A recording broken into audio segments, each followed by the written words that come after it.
Greetings, everyone. Welcome to part 2 of Implicit Differentiation. I wanted to add another example without having to re-edit the entire other video. And I realized that I wanted to come back and work one where you get a second derivative using nothing but implicit differentiation. Okay? Now this doesn't happen all that often. It's not a lot of problems like that. But I want you to see how you can do it. And even something on this kind of simpler scale can really blow up on you if you want to go further with higher derivatives in these things. Okay, so for the quickness in the terminology, instead of writing dy dx every time and d squared y over dx squared, right? That's the first derivative and the second derivative. I'm going to be writing y prime and y double prime. And everywhere that I remember, I'm going to try and make sure it's in a different color marker so that you can have them stand out on you. Okay? So here's our implicit equation. I'm going to apply a derivative with respect to x, d over dx, to both sides. Okay? So in doing so, I'll go ahead and write it up. I'm going to apply a derivative, right, to both sides. I'm cheating a little bit on my terminology there, but just for speed. Okay, so derivative of 5y squared is going to give me 10y times y prime. Right? Because of the chain rule. Minus 17xy is a product rule. So I'll do the derivative of the x first. Minus 17, derivative of x is 1. So times y, because it's 1 times y, right? Leave the y alone. Then plus, leave the negative 17x alone, minus 17x. Derivative of y is times y prime, right? Okay. Equals derivative of the 8x squared is 16x, and then derivative of 3 is 0. Okay? So then for the first derivative, I'm just going to regroup this statement right here so that my y primes can be isolated. So I'm going to add the 17y over, right? And then I'm going to factor out the y primes here. So y prime times 10y minus 17x. Right? So my derivative, dy over dx, is equal to 16x plus 17y over 10y minus 17x. Okay, so there's my first derivative. No difference there, right? Okay, second derivative. I'm going to rewrite this statement over here. I've got 10y times y prime minus 17y minus 17x times y prime equals 16x. Okay? All right, now I'm going to do a derivative with respect to x on both sides again, right? So remember what that means is I'm doing a d over dx right here to both sides. Again, I'm cheating a little bit by writing it this way, but you get my meaning. Okay? All right, so this is now a product rule because I have 10y and y prime, which are both functions. So derivative of 10y is 10y prime times the y prime that was already there. Right? Plus leave the 10y alone, and then the derivative of y prime is y double prime. Okay? Next, minus 17y will be minus 17.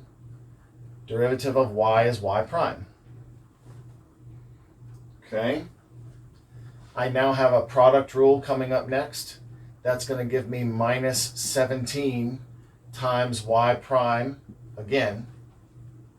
Then leave the negative 17x alone, and derivative of y prime is y double prime.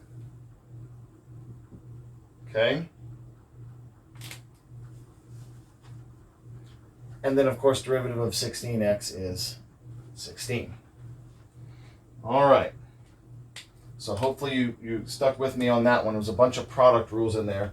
And the thing you have to remember is just that every time you do a derivative with a y, you get a y prime. And every time you do a derivative of the y prime, it just becomes that second derivative. Okay? And luckily, all of my derivatives in this one were just linear, so I didn't have a lot of leftover like y variables floating all over the place and things like that. Okay, so now what we'll want to do is we'll want to group up some terms and get all of my y double primes just on one side together. Okay, so now that's what I'm going to do. See my y double primes here? On one side, I've got y double prime, and then it's 10y minus 17x. That's that piece, right? Okay. Next, I can notice that these two are like terms right here. They're exactly the same. I have minus 34 y prime.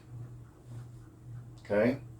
And then this right here, I have plus 10, the derivative of y squared.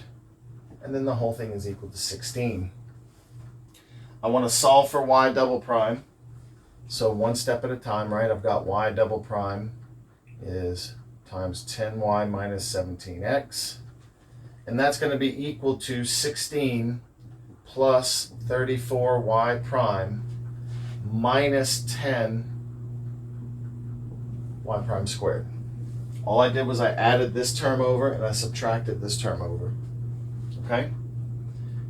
Now I want to solve for y double prime, right?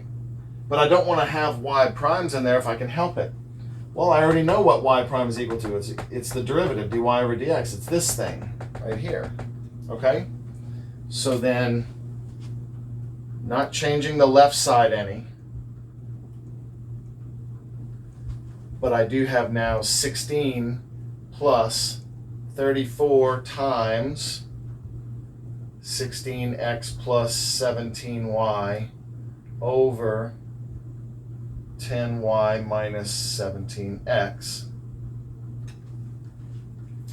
minus 10 times 16x minus 17y plus 17y squared over 10y minus 17x squared. Now, here's what you might be thinking. Why did I write the y prime as the separate pieces multiplied, and why did I write them as the separate pieces being squared? Well, and that's because I'm not done solving for y double prime. I'm almost, though. It's just multiplied by this chunk, right? Which means I'm going to have to divide it to the other side, and I'm going to use the distributive property to just divide this thing by each grouping. And notice these two groupings already have that binomial in their denominator. It's just going to increase that exponent on those two. So here's the final answer. The second derivative, d squared y over dx squared, right? Second derivative terminology there, is equal to 16 over 10y minus 17x plus 34 times 16x plus 17y over 10y minus 17x quantity squared minus 10 times 16x plus 17y squared over 10y minus 17x cubed. Okie dokie. There's my second derivative. And yeah, you might be saying, kind of copped out a little bit, because we could consolidate those, right? Get a common denominator. I would really love to see who would want to do all of that polynomial multiplication just to get a randy mess of letters all over the place. That's bad enough as it is, right, as far as just having pieces everywhere. I mean, it's not horrible, but it's definitely a lot of punching. Once you actually give me an x and y point, that's a lot of different little pieces to multiply and to keep track of. And that's mostly what this is, just making sure that your bookkeeping is keeping everything straight, okay? All right, so I hope this extra example has helped you more with your differential abilities with implicit differentiation.